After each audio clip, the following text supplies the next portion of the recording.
We'll look now in D.C., where tonight the flags at the U.S. Capitol are flying at half-staff in honor of Capitol Police Officer Brian Sicknick, who died from injuries that he suffered on Wednesday when rioters took over the building. Tonight, Face the Nation host Margaret Brennan joins us live from Washington. Margaret, nice to see you. Have we learned any new information at all about how that mob was able to breach the building? Because I think it left a lot of people scratching their heads. Well, and deeply concerned, particularly those lawmakers who were at risk themselves when those pro-Trump supporters stormed the Capitol building. And we know that this is going to be the focus of a number of congressional investigations. There's a lot of finger-pointing.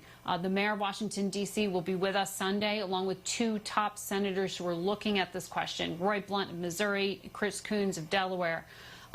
Because this is a broader security concern, but also this wasn't a riot in the street. This was, as the president-elect calls it, domestic terrorists storming a branch of the government, the legislative branch of the government. So much happened that the vice president had to flee for his own safety. The level of concern among senior administration officials is very high regarding the possibility of further violence leading up to the inauguration. Now, Margaret, I think it was Wednesday night that the social media just kind of exploded with your report that there was at least talk within the cabinet about the 25th Amendment. Is there any more information on that or more information on possible impeachment?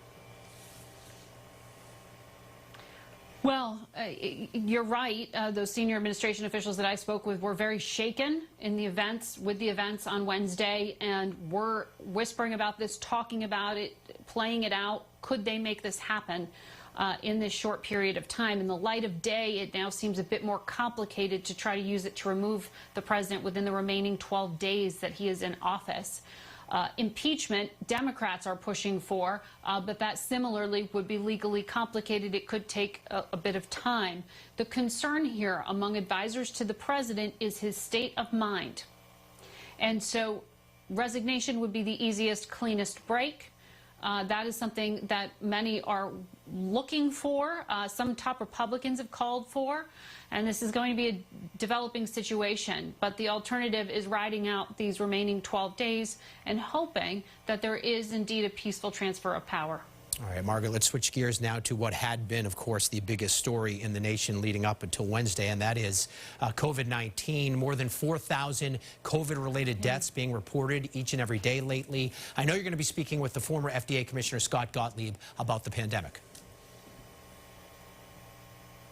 We will. We will talk to him about the pandemic, about how to expedite the release of the vaccine to people who need it most right now in this greatest moment of need, because those numbers are spiking tremendously. 4,000 dead in just one day on Thursday. This rate is really sky high. We knew January would be tough. There are now concerns about new strains of the virus and frustration that the vaccine isn't getting out there sooner. So we'll also talk about the incoming administration's plans. They say they can fix it, but we want to drill down into what that means, because it's also up to governors around the country to figure out how to get it best to their constituents. Yeah, there is a lot there. Margaret, we always are grateful for the time you spend with us. We thank you so much. And of course, you can watch Margaret on Face the Nation Sunday morning at 10:30 right here on WBZ.